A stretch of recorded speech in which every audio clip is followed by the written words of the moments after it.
And this is not the first time that the state, and not just this administration, that any government has been accused of criminalizing the justice system, preferring charges of terror against those dissenting against the administration of the day. Do you think it's an issue of legislation that Parliament has failed Kenyans and allowed the state agencies to misuse some of our laws to target dissenters?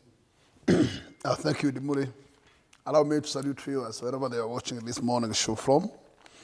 And coming to this big matter of terrorism charges.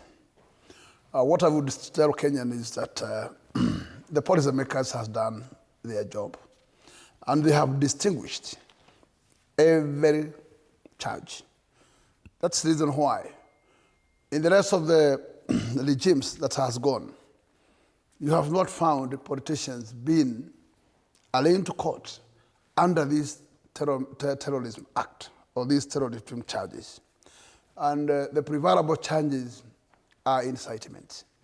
And that's what we have seen, the Moses Kuria and the rest being charged in the previous regimes. Let me say, today, this country is not under the old constitution, and this country propagated the new constitution. And none of us, including the ruling, the state, all of us should be abide under the rule of law, and there should not be seen any misuse of executive powers. Police are there, and they are well designed and distinguished. And I can tell you, police are not mad. Police cannot wake up and force themselves to a particular church and deny politicians to make entry to church. Those must orders from elsewhere, either from the highest level of the land or from the IG, because no such act can be done by police without orders. And what I would say, the terrorism charges that are now preferred to most of those who are arrested from the last demolitions. We just want to do cover-ups. We just want to divert issues because it is known and very well known. And we are not coming from a universe. We live here. And we witnessed goons in one of the recent demonstrations being escorted by state officers, the public service, to mug, to root in the city, working with what we call a praising of one William Ruto and the governor of Nairobi. We saw and we witnessed the goons carrying jembe handles and other ammunitions that actually nobody could understand that police officers could man such kind of outrageous goons. Where we are, either the state deliberately want to wreck this country into chaos, into mayhem for a particular reason.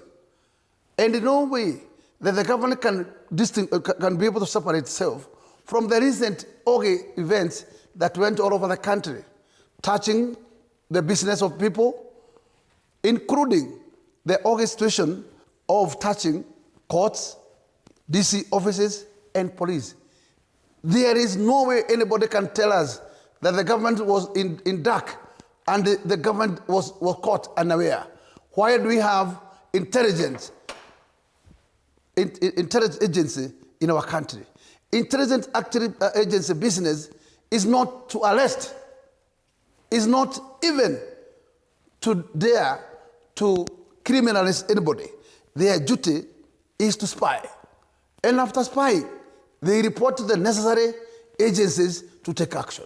Today, the arrests are made by the same intelligence agency. Where have they gotten those powers from? Those are misuse of power. Misuse of power. Okay. And let me tell you what I can tell you.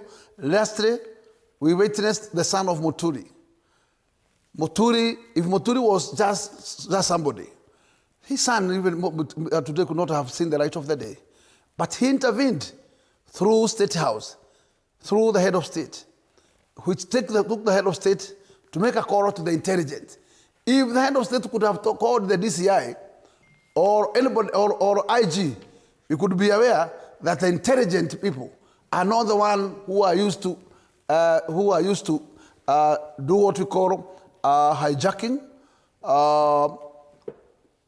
arresting, and most likely even those elements of extrajudicial killings, because they have taken a route that is not their route, and they can tell Kenyans why have they stepped out of their mandate, because that is not their mandate, and we have team of battalion which is mandated by the law. So in case I want to tell you that the policies are made and they are there, but they are ignored because the regime want to achieve something. And I believe the regime want this country to go into chaos. And after chaos, then most likely they can invoke what we call the state of emergency through what we call civil war. Right. And that is only what we want to tell the government, that you know everything that happens in this country.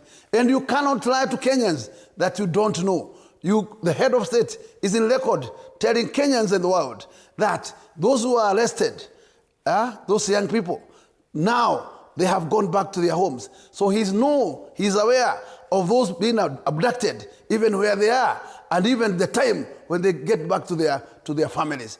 And this case, it tells you the head of state is aware of everything because he's informed. An intelligence unit reports to him. So nobody can tell us that he does not understand what happens.